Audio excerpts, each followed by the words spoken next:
कंगना रनावत ने कल बयान दिया कि हमें आज़ादी सन 47 में भीख में मिली थी और 2014 में आज़ादी मिली है। सबसे पहले तो उनके ऊपर देशद्रोह का मुकदमा दर्ज करके उनको जेल के अंदर डाल देना चाहिए। NSA UAPA लगाकर कंगना रनावत को जेल के अंदर डाल देना चाहिए। 70 वर्ष 90 वर्ष तक हमारे देश के बुजुर्गों ने, महात्मा गांधी, अशफाक उल्लाह खान, तमाम लोगों ने इस देश को आज़ादी दिलाने के लिए अंग्रेज़ों के खिलाफ लड़ा, फांसी को फंदे को चूमा, जेल तक भी गए और कह रहे हैं कि आज़ादी 2014 से मिला। अरे आज़ादी 2014 से नहीं, बल्कि इस देश को 2014 के बाद गुलामी की ओर आपके प्रधानमंत्री मोदी जी ले जा रहे हैं। आज देश के अंदर GDP की बात कीजिए माइनस में, बेरोजगारी लाखों नहीं करोड़ों लोग बेरोजगार हो गए, महंगाई आसमान छू रही है, कॉलेज यूनिवर्सिटीज़ बंद हो रहे हैं और देश के अंदर हिंदू मुस्लिम बैकवर्ड फॉरवर्ड के नाम पर बहस छिड़ गया है। और ना ही महंगाई पे चर्चा हो रहा है, ना ही बेरोजगारी पे चर्चा हो रहा है, ना ही रोजगार पे चर्चा हो रहा है, ना ही किसी तरह पे चर्चा हो रहा है। बस चर्चा हो रहा है हिंदू मुस्लिम। और आप बात कर रहे हैं कंगना रनावत की, ए महाराज, उनको पद्म श्री मिला गया, किस आधार पर? कौन सा तीर मार दिया आप झांसी की रानी हैं क्या? आप अंग्रेजों के खिलाफ लड़ी हैं क्या? देश के लिए कौन सा कदम उठाए जिससे आप सम्मानित किया गया? देश के अंदर बेरोजगारी पे चर्चा करने की ज़रूरत है, महंगाई पे चर्चा करने की ज़रूरत है, इस देश के लोगों के बारे में चर्चा करने की ज़रूरत है, ना कि जिन्ना हिंदू मुस्लिम बैकवर्ड फॉरवर्ड। देश ऐसे नहीं चलेगा। ये लोग सरकार देश का मुद्दा से भटकाने के लिए कंगना रनावत को बयान दिया जा रहा है कि लोग देश में अलग एक बहस छिड़ जाए और लोग हमारे देश के अंदर कंगना रनावत और तमाम तरफ मुद्दे पे बहस हो और देश के मुद्दा से लोग भटक जाए, यही सरकार चाह रही है। भाई पद्मश्री मिल गया, क्या लगता है आपको पद्मश्री लायक नहीं थी जब? क्योंकि उनको कुछ तो किया होगा तभी तो दिया गया होगा। वही तो कह रहे हैं, किस आधार पे उनको दिया गया है? कौन सा ऐसा काम कर दिए कि उनको पद्मश्री से सम्मानित किया गया? इसलिए सम्मानित किया गया, क्या इमरान हाशमी के फिल्म बनाती है इसलिए उनको सम्मानित किया गया? किस आधार पर उनको सम्मानित किया गया? इसलिए सम्मानित किया गया कि वो तस्वीरें वायरल करती हैं इसलिए उनको सम्मानित किया गया? उनके किसी तरह योग्यता नहीं है जिनको पद्मश्री सम्मानित किया गया।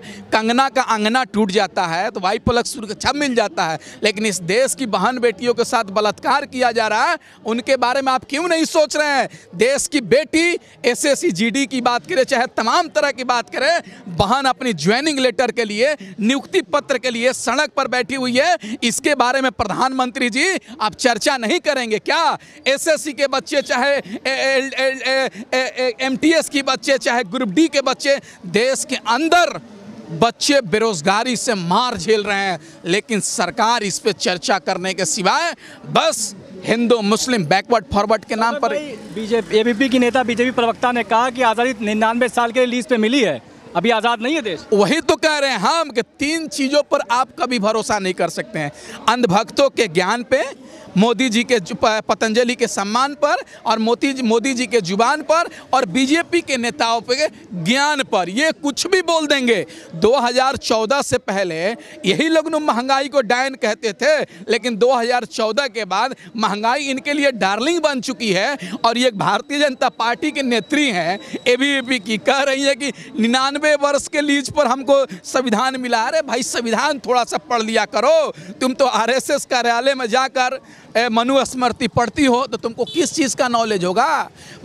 तुम जाकर लोकतंत्र पढ़ो, संविधान पढ़ो, हमारे देश के किताब को पढ़ो, संविधान को पढ़ो, तब तुमको तो देश के बारे में पता चलेगा। तुम RSS का मनुस्मृति पढ़ोगी तो देश के बारे में कैसे पता चलेगा तुमको? देश के बाबा भीमराव अम्बेडकर साहब ने जो संविधान बनाया उसके बारे में पढ़ो, तब तुमको पता चलेगा देश में आज़ादी कितनी महत्वपूर्ण से मिली है। कितनी सच्चाई है? 1% भी सच्चाई नहीं है भाई साहब। कंगना रनावत की बात क्या करते हैं? कंगना रनावत की बात मत कीजिए, उनसे बहन बेटी की बात कीजिए। हमारे देश के अंदर कंगना रनावत तो सरकार के इशारे पर सरकार की बोली बोलने का काम कर रही हैं।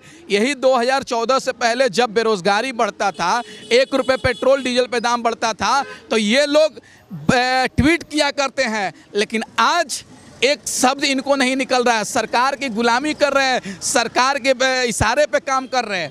ये उठता है कंगना रनावत 2014 से पहले किसकी गुलाम थी? नहीं, वही तो कह रहे हैं कि 2014 से पहले ये लोग क्या कहते थे कि रामचंद्र कह गए सिया से ऐसा कलयुग आएगा, नगद गाड़ी खरीदाएगा, लोन पेट्रोल आएगा। मतलब जब 60 रुपये डीजल पेट्रोल हुआ करता था तो ये लोन पे पेट्रोल खरीदते थे।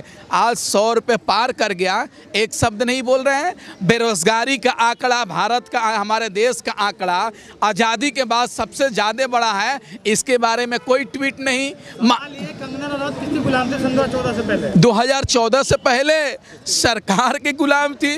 वही सरकार जो मोदी जी सत्ता से बाहर थे तो उस समय ये लोग सरकार, उस समय की सरकार से सवाल करते थे, लेकिन आज एक शब्द सरकार से सवाल नहीं कर रहे हैं, बल्कि सरकार के इशारे पर विपक्ष को कोसने का काम कर रहे हैं, देश का युवा के कोसने का काम कर रहे हैं, देश के किसानों को कोसने का काम कर रहे हैं, देश की बहन बेटियों को कोसने का काम कर रहे हैं, देश की महिलाओं को कोसने का काम कर रहे हैं। जो सरकार से सवाल कर रहा है, अपने हक और अधिकार की बात कर रहा है, अपनी बात कर रहा है, तो उसको उल्टे गाली देने का काम किया जा रहा है टीवी स्टूडियो में बैठकर। जब बच्चे रोजगार की बात कर रहे हैं तो टुकड़े टुकड़े गैंग हो गए, जब महंगाई की बात करेंगे तो पाकिस्तानी प्रस्त हो जाएंगे। क्यों भाई, देशभक्त केवल यही लोग हैं क्या? तो क्या संदेश देना चाहते हैं? संदेश यही देना चाहते हैं कि गुलामी को छोड़िए और मनुस्मृति को नहीं पढ़िए, संविधान को पढ़िए। जो बाबा भीमराव अंबेडकर साहब ने संविधान बनाया, उस संविधान को पढ़िए, तब आपको पता चलेगा कि ये आज़ादी कितने आंदोलन के बाद, कितने लाठियाँ के बाद, कितने गोलियाँ के बाद, कितने लोगों शहीद होने के बाद ये आज़ादी मिली है। और आप कहते हैं 2014 के बाद हमारा देश आज़ाद हुआ। हाँ, हो सकता है कि आप गुलाम होंगी, इसलिए आपको 2014 के बाद आज़ादी मिला है। हमको आज़ादी 15 अगस्त 1947 को मिला है। मैडम, आप थोड़ा सा किताब को पढ़िए, मनुस्मृति को और आरएसएस में छपने वाली किताबों को मत पढ़िए, संविधान को पढ़िए, तब आपको नॉलेज होगा।